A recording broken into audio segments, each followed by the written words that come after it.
라오디게아 교회에서 광주 청사교회를 새롭게 만나다, 이런 제목으로 말씀을 전하겠습니다. 튀르키예 성지순례 6번째 중요 포인트는 라오디게아 교회입니다. 물론 그 이전에 우리는 안탈리아를 방문했습니다. 이 안탈리아는 성경 지명으로 아달리아다 그랬습니다. 사도행전 14장 25절에 말씀을 버가에서 전하고 아달리아로 내려가서, 이게 현대 지명으로는 안탈리아입니다. 이곳에서 우리는 잠시 지중해의 바다를 좀 느끼고 일정을 서둘러 마무리한 뒤에 이제 우리는 파무칼레로 향했습니다. 파무칼레라는 지역으로 가서 우리는 두 곳을 방문하게 되었는데, 계시록의 라오디게아 교회와 파무칼레 언덕 위에 세워진 고대 도시 히에라폴리스 방문했습니다. 매년 계시록을 공부한 터라 라오디게아 교회가 바울의 전도 여행지보다 더 친숙하게 다가온 그런 느낌이었습니다. 라오디게아 교회에 대해서 한 번 더 정리를 해드리면, 라오디게아 교회는, 이 라오디게아 지역은 인구가 많은 상업도시였습니다. 일찍부터 금융업이 발달했고요. AD 17년 소아시아 지역에 지진들이 많이 일어났는데 대다수 도시들은 로마의 지원을 받았습니다. 근데 이 라오디게아 지역만 그 지원을 거절할 정도로 돈이 많았습니다. 안약 제조로 유명했고 도시 안에 유명한 의과대학도 있었습니다. 그런데 이 도시의 아쉬운 점은 생활용수가 절대적으로 부족했어요. 그래서 물을 끌어와야 되는데 북쪽으로 9km 정도 떨어진 히에라폴리스, 우리가 이곳을 방문한 거죠. 히에라폴리스와 동쪽으로 16km쯤 떨어진 골로새에서 물을 끌어다가 사용을 했습니다. 그러니까 이 히에라폴리스는 온천 도시라서 더운 물을 가져왔고, 식수는 아주 차가운 물로 정평이 나 있던 골로새에서 가져왔습니다. 이런 주변 상황들, 이런 그 지역 상황들을 고려해서 라오디게아 교회 성도들에게 예수님이 말씀을 한 거죠. 15절에 내가 내 행위를 아노니 내가 차지도 아니하고 뜨겁지도 아니하도다. 내가 차든지 뜨겁든지 하기를 원하노라. 내가 이같이 미지근하여 뜨겁지도 아니하고 차지도 아니하니 내 입에서 너를 토하여 버리리라. 그러면서 18절에 내가 너를 권하노니 불로 연단한 금을 사서 부요하게 해라. 흰 옷 입어 벌거벗은 수치를 보이지 않게 해라. 안약을 발라라. 이 모든 계시록 그 아시아 7교회 말씀은 당시 그 지역의 상황들을 반영해서 책망하시고 권면하신 겁니다. 우리는 이 미지근한 히에라폴리스의 온천수로 족욕을 즐겼어요. 수많은 사람들이 흘러나오는 그 온천수에 발을 담그고 하루의 피곤함을 푸는 그런 여정이 있습니다. 근데 지금 발에 이렇게 물에 발을 담가 보니까 미지근합니다. 아주 뜨끈뜨끈한 온천물이 아니라 미지근. 당시 그 미지근하다, 이 상태를 좀 느끼는 시간이 아니었나 싶습니다. 당시 이 라오디게아 지역이 아주 부요하고 잘 사는 동네였습니다. 그런데 이 라오디게아 교회 성도들의 신앙 상태가 당시의 시대 상황들을 반영이나 하듯이 미지근한 교회로 바뀌어버린 거예요. 영화 관람을 위해 모인 대중과 같았다, 뭐 이렇게 얘기하는 분도 계십니다. 언제부턴가 훈련과 사역으로 성도의 삶을 힘들게 하는 분위기가 아니었던 것입니다. 오늘날 교회 분위기를 잘 보여주는 말씀. 그래서 이 라오디게아 교회가 이 시대의 교회를 보여준다. 근데 저는 예서보두, 사빌라 7교회가 다 우리의 모습 엑스레이와 같다, 이렇게 제가 말씀을 드렸습니다. 다 그런 것은 아니지만은 이 시대의 많은 교인들이 교회를 섬기지 않습니다. 교회를 지켜보고 교회를 즐기려고 합니다. 그런데 우리 예수님은 차든지 뜨겁든지 하라. 열심을 내라. 이렇게 말씀해요. 하기 싫으면 때려치워버려라. 이렇게 말씀하신 게 아니라 하나님의 자녀는 결코 때려치울 수 없죠. 이놈의 신자의 생활을 못하겠네. 이제 내가 불교 신자가 돼야 되겠네. 때려친다고 불교로 갈 수가 있는 게 아니라고요. 천국 못 가겠네. 지옥으로 확 가버려야 쓰겠네. 그렇다고 지옥으로 갈 수 있는 게 아니라고요. 그러니까 우리는 이미 적당히 세상길로 갈 수 있는 사람이 아니기 때문에 빨리 적당히 사는 삶을 포기해야 된다고요. 지금 그 얘기입니다. 차든지 뜨겁든지 해라. 열심을 내라.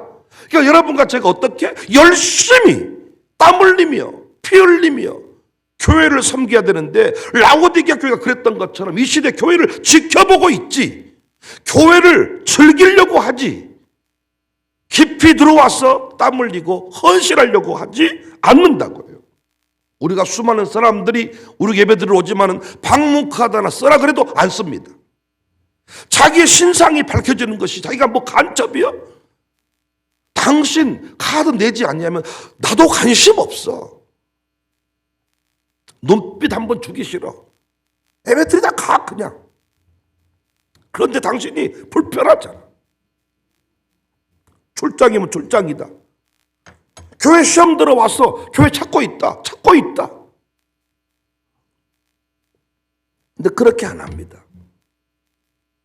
한 10분 전에 늦게 왔다가 10분 일찍 갑니다. 마치 안 드리면 무슨 오한이 끌 것 같아서 이런 식으로 교회를 섬기는 겁니다. 근데 저는 이번에 이 라오디게아 교회를 방문하면서 다시 광주 청사교회를 만나게 됐어요.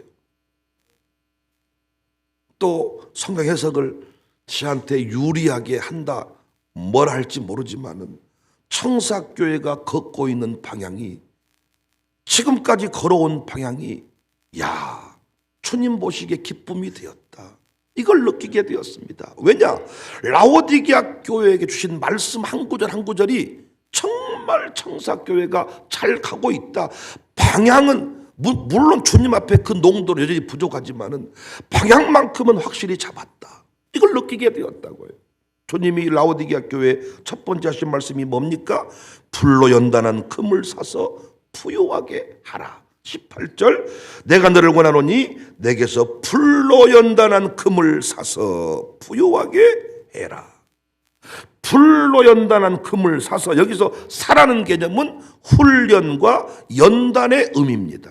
훈련과 연단, 바른 신앙은 대가를 지불해야 된다 그랬잖아요. 바울의 여정 중에서도 여러 차례 강조했던 내용인데 편하고 좋을 수 없습니다. 피 흘리고 싸워야 좋은 날이 오고 역사가 바뀌는 것이지 아무것도 안 하고 우리 가문에 부흥이 오는 적은 없다고요. 견디고 이겨야 됩니다. 전진해야 됩니다.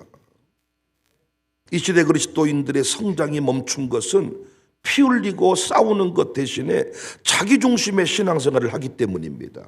자기가 듣고 싶은 대로 듣고 하고 싶은 대로 행합니다. 제가 아무리 새벽 선조의 새벽을 강조해도 자기가 나는 새벽은 못해요. 절대로. 나는 일주일에 2번 이상 새벽 나가면 아파. 네 믿음대로 될지어다. 진짜로 3번 나오면 아파. 나는 새벽에 나가면 혈압이 터져. 믿음대로 될지어다. 그러니까 말씀을 붙잡고 그 말씀에 이르기 위해 몸부림을 치는 게 아니라 내 기준을 정해놓고 내 기준이 합하면 아멘이고 그 기준을 넘어서면 오 놀렐루야. 힘들어. 샬롬스쿨 교육하면서 끊임없이 충돌하는 내용이잖아요. 교사는 학교의 방침을 가지고 원리를 따라 학생을 지도하는데 부모는 끝까지 자신의 기준으로 자녀를 평가하고 두둔합니다. 그 갭 차이가 상당해요.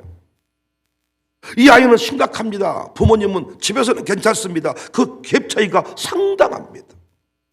두둔합니다. 그런데 부모가 뭔가를 깨닫고 자신을 내려놓을 때 자녀는 비로소 변화되기 시작합니다. 예수님 제자도의 출발이 뭡니까? 자기를 부인하는 것이다. 부인하라는 거예요. 제자는 아무나 하는 것이 아닙니다. 자기를 부인해야 제자입니다. 우리 교회도 보면요, 제가 여러 가지 생활 패턴도 얘기하고 여러 가지 얘기하지만 우리 교회 보시면요, 어떤 자기가 마땅하다 싶은 것은 순종을 하지만, 이를테면 아침 새벽 예배 잠자지 마라, 저녁에 10시 이전에 자자, 내가 이거 14년 동안 말했어. 절대로 안 듣는 사람은 안 들어. 물론 이건 진리는 아니기 때문에, 목사님 12시에 자도 새벽에만 나오면 될 거 아닙니까? 그러니까 좋아, 새벽에만 나오면 좋은데 새벽에 나왔을 때 컨디션이 썩 좋지가 않아. 그리고 아침에 끝나면 가서 자잖아. 패턴이 안 맞다고 안 맞아. 그러면 14년 동안 얘기했으면 들어줄 법도 하잖아. 안 들은다고 절대로. 그러니까 중요한 것은 내가 더 오래 살아야 돼, 그 사람보다. 내가 먼저 죽어버리면 할 말이 없어. 왜 또 새벽에 뭐 앉아면 간이 좋아진다더니 간으로 죽어버렸네요. 그래서 아주 내가 홍치를 허벌나게 먹으면서요, 절대로 먼저 안 죽으려고요. 그러니까 어떤 뭔가 제자라고 말하면, 제자라는 것은 스승이 목욕탕을 뜨거운 물 찬물 그러면 뜨거운 물 찬물의 제자예요. 찬물 뜨거운 물 찬물 반대로 하면 제자가 아니라고요. 근데 내가 물이다 이렇게 말하면 성질내. 또 제자 권사님입니다 그럼 좋아해. 제자가 뭐예요? 찬물 뜨거운 물 따라와야 된다니까요. 나는 죽어도 찬물을 못 들어가. 심장 멈춰버려. 그럼 물이요. 약간 제 감정이 들어간 느낌입니다. 자기를 부인해야 제자. 그러니까 어떤 교회가 좋은 교회냐? 불로 연단한 금을 사서 부요하게 하라. 그 말이 뭐라고요? 훈련을 하라, 연단하라, 그 말이다고요. 그러니까 어떤 목사가 하나님 보시기에 칭찬받는 목사냐? 성도를 편하게 놓아먹이는 게 아니라 연단, 훈련시키는 목사. 훈련이 살아있는 교회가 성장이 있고 부흥이 있습니다. 여러분 광주청사교를 섬기시면서 편해지려고 하지 마십시오. 훈련을 게을리하지 마십시오. 제가 이번 주일도 말씀드렸잖아요. 스케일과 디테일, 성령과 지혜, 성령 충만, 불이라면 지혜 충만, 우리의 디테일한 연단, 기술, 훈련입니다. 훈련 받으셔야죠. 그래야 열방의 민족을 섬길 수가 있지요. 우리 교회 다시 라오디게아 교회 앞에서 다시 한번 결단했습니다. 하나님, 훈련 더 열심히 하랍니다. 연단 더 열심히 받겠습니다. 지금 됐다 하면 안 되죠. 앞으로 계속 쓰임 받아야 되는데 제가 이 상황에서 만족하면서 야, 더 이상 배울 게 없다, 그럼 하나님 거기까지 끝나는 거죠. 저도 계속 연단 받아야 됩니다. 계속 공부해야 됩니다. 여러분도 계속 변화되십시오. 두 번째, 예수님 말씀했습니다. 흰옷을 사서 벌거벗은 수치를 보이지 않게 하라 그랬죠? 여기 흰옷은 뭡니까? 당시 공동체의 정체성을 말합니다. 그러니까 신앙생활은 혼자 하는 게 아니에요. 함께 가는 거예요.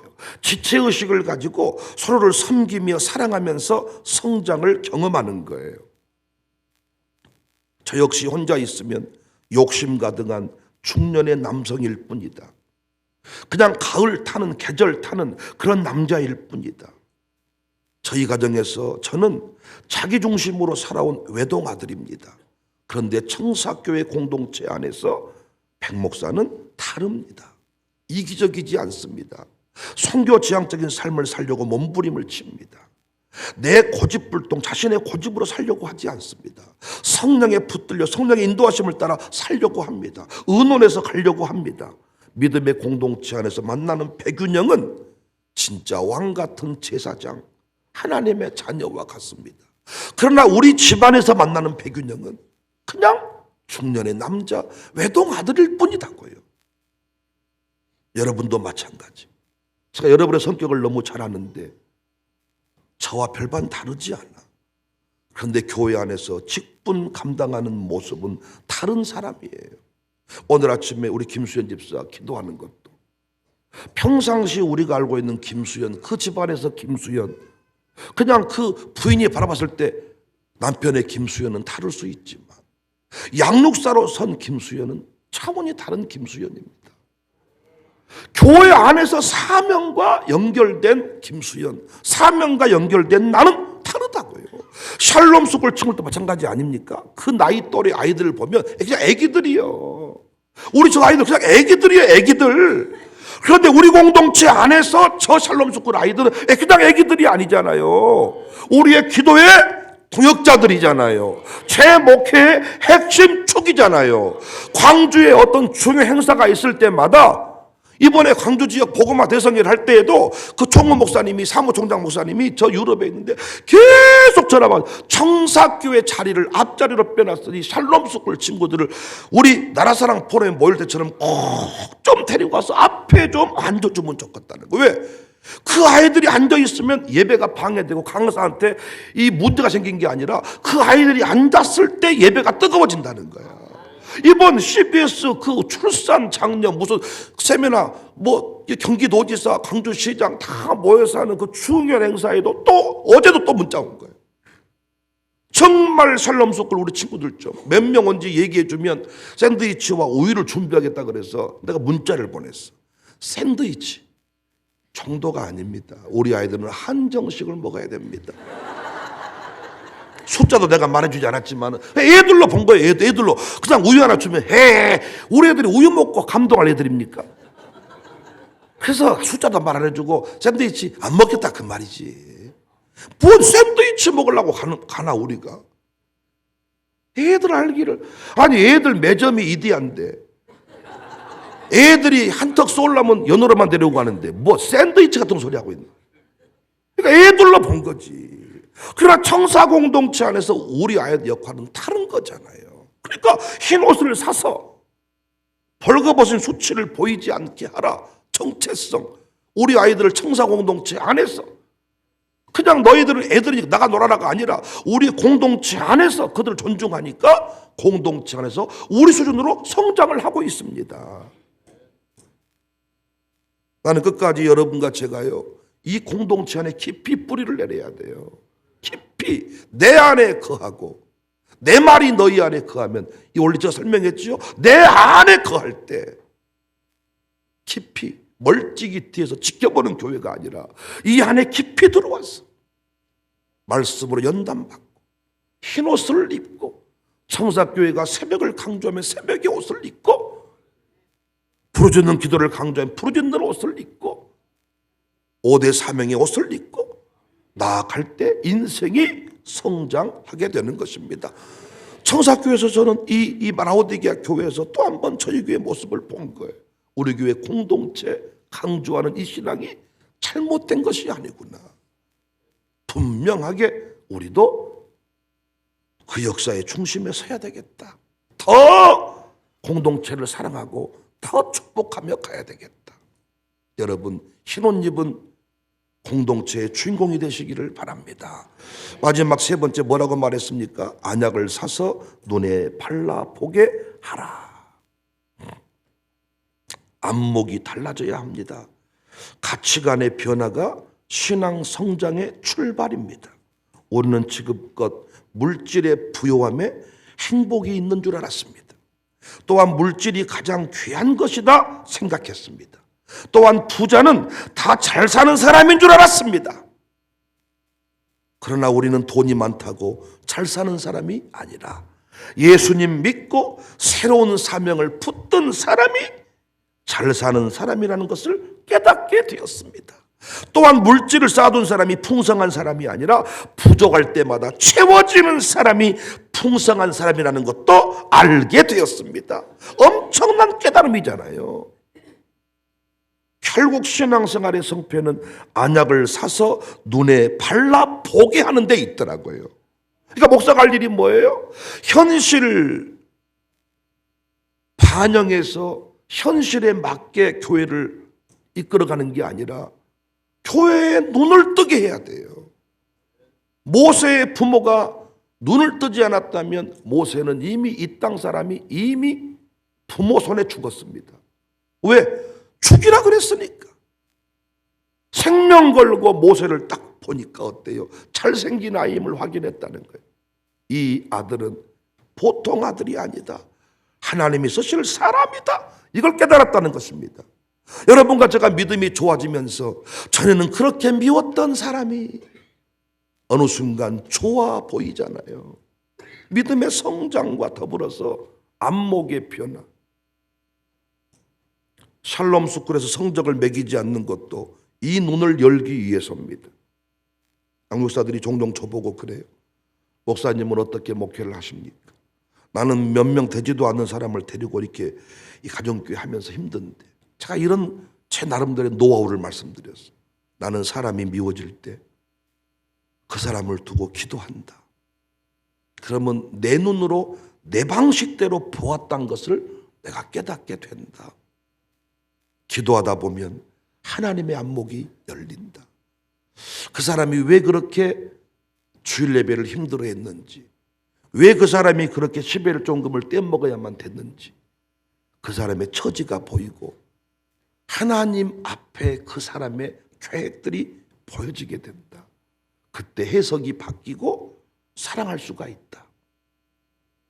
못 믿으시나 본데 내가 여러분을 미워한다면 이렇게 목회할 수 있겠습니까? 한 사람만 미워해도 여러분 못 삽니다. 근데 우리 교인이 몇 명입니까?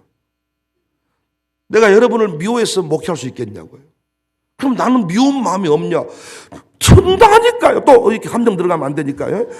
진짜로 너무 패기 싫을 때가 있어. 여러분 또 표정이 나도 그래라. 목사님이 아주 패기 싫어 죽겠다고 있겠죠. 근데 어떻게 교회 안 떠나셨습니까? 기도하신 거잖아. 기도하니까 어때? 맞아. 그 말이 맞아. 기도하면 새로운 안목이 열린다. 저는 교회에서 조금 안타까운 게 뭐냐, 영적인 눈이 열리지 않아서 그 일의 미래적인 가치, 영적 가치를 알지 못하고 대충 참여하는 느낌을 받을 때, 이번에 우리 강양란 집사께서 장문의 문자가 왔더라. 뭔 문자인가 봤더니 자기 집안에 중요한 결혼식이 있다는 거야. 자기 친정 쪽으로 봤을 때는 자기가 가장 중요한 위치에 서 있다는 거야. 그런데 그날이 개관식 행사랑 겹쳤다는 거야. 그래서 자기 집안의 남자들만 참석을 하고 자기는 결혼식에 가야 될 것 같다고. 그래서 찬영이한테 그래도 너랑 사랑했던 사촌지간이니까 너는 가야 되지 않겠냐. 그래서 찬영이가 나는 방송실 사명을 감당합니다. 그랬다는 거예요. 그러면서 어떻게 하면 좋겠냐고 문자가 왔어. 다녀와야 되지 않겠냐. 이 마음을 정했더라고. 근데 내가 무슨 소리냐. 당신 집안의 장례식이라면 내가 막지 않는다. 근데 결혼식은 평상시 보내준 이 축의금 2배만 보내줘도 그들은 기뻐하며 주를 본다. 그리고 당신이 그 어려운 시국에 호텔동을 지금 건축하고 헌금해서 호텔 앞에 각 호텔마다 가족 단위로 커팅식을 할 건데 당신 식구들이 사진 하나 못 남긴다는 게 말이 되냐. 정신 차리세요. 그랬더니 또 한참 뒤에 문자가 와서 목사님 말이 옳습니다. 깨우쳐 주셔서 감사합니다. 그러니까 어떤 일에 관하여 우리가 가치를 깨닫지 못하면 이렇게 흘러갈 수가 있다는 거예요. 마룻바닥 영성체험관 건축도 마찬가지 아니겠습니까? 제가 요르단 성지순례 중에 어닉스라고 하는 그 돌로 만들어진 잔을 사왔어요. 그 잔이 예쁘게 디피되어 있는 잔이 아니고 요르단의 그 사막 모래 속에 잡상인이 팔고 있는 그런 컵이었어요. 보니까 이걸 다 보이차 먹으면 좋겠더라고요.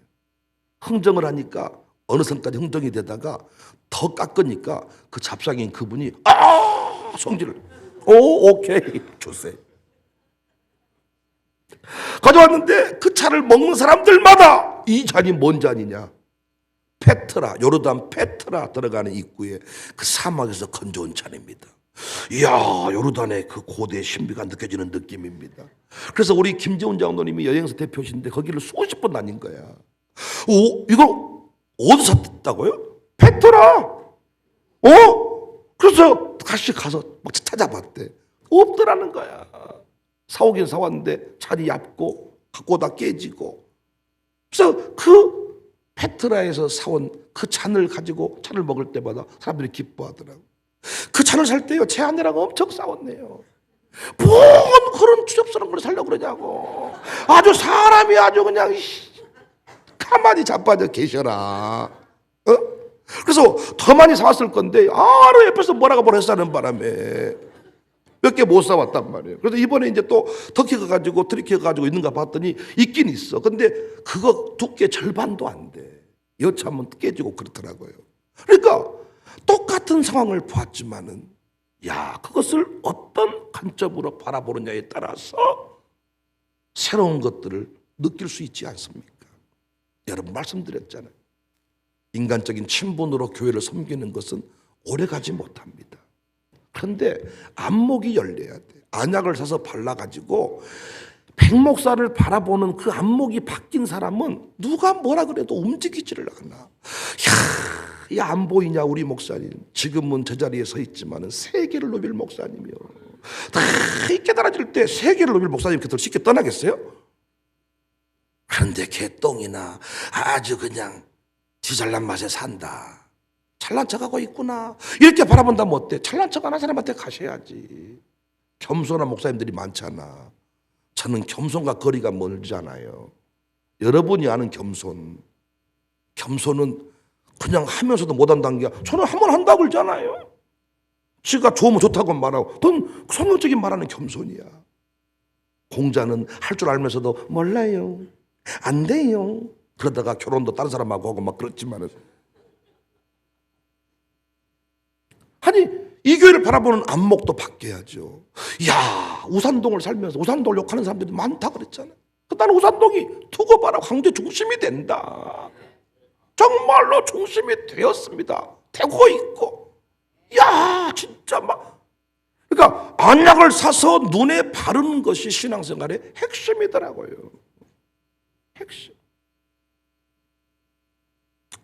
올인할 만한 가치가 있는 일인데 적당히 참여하는 사람들이 많습니다. 샬롬 스쿨은 어떻습니까?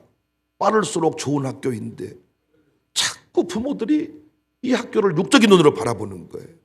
뭐 팬다나 애들을 죽인다나 계속 당신이 키워 잘 살려봐. 자기가 애를 죽이고 있지. 왜? 자기 관점에서 아이를 놀잇감 취급하고 그 아이를 애기 취급하고 영적으로 죽어버려. 피폐해져 버려. 유기농을 먹여도 기도하지 않는 그 아이는 영적으로 피폐해지고 있지 않습니까? 마귀가 호시탐탐 그 아이를 노리고 있지 않습니까? 그런데 그를 예배자로 세워버리고 기도자로 세우면 그 아이의 영혼이 춤을 추지 않습니까? 뭐 샬롬에 보내면 죽여? 뭘 죽여? 일반 학교에 보낼 때는요 믿음으로 보낸다는 겁니다. 일반 학교에 가면 죽잖아요. 지금 선생님이 죽고 있는데. 그런데 그 학교에 보낼 때는 아무런 염려가 없어. 근데 유아스쿨에 보낼 때는 아따라 살아 돌아와라 막. 내가 참말 이런. 아야, 너 다시 가라 집으로 하고 싶어. 일반 학교에는 정말 눈물로 기도하며 보내야 돼. 지금 얼마나 학교가 살벌한 줄 아십니까? 지금도 매일 죽고, 지금 TV에 나오고 선생님 동숙자는 그건 빙산의 일각이라잖아요. 살벌해버립니다 지금. 육적인 안목으로 바라보니까. 난 여러분과 제가 창사교회 안에서 세상을 바라보는 눈이 바뀌었어요. 한국교회를 바라보는 관점이 바뀌었어요. 부자, 잘 사는 사람 다 바뀌었잖아요. 야, 라오디게아 교회에서 창사교회를 새롭게 만났습니다. 우리 교회가요, 진짜 지금도 여전히 가난한 교회인데 우리는 부유한 자예요. 야, 진짜 우리 눈이 바뀌었더라고요. 세상을 바라볼 때 나는 초라한 인생이, 나는 못난 인생이야가 아니라 우리의 어떤 그 강점이자 조금 사는 사람들한테 불편한 점이 뭐냐, 너무 긍지가 충만하다는 거예요. 청사교인들은 자기들끼리 너무 긍지가 충만해서 약간 교만기가 좀 있어 보이지 않나 이렇게. 그런데 아니, 사실은 우리가 열등감에 충만해야 될 사람들인데요, 안약을 해서 눈에 바르면서 달라졌습니다. 앞으로도 계속 주님 말씀 이 세 가지를 잘 기억하고 하나님이 기뻐하시는 교회로 살아갈 수 있기를 주님의 이름으로 축복합니다.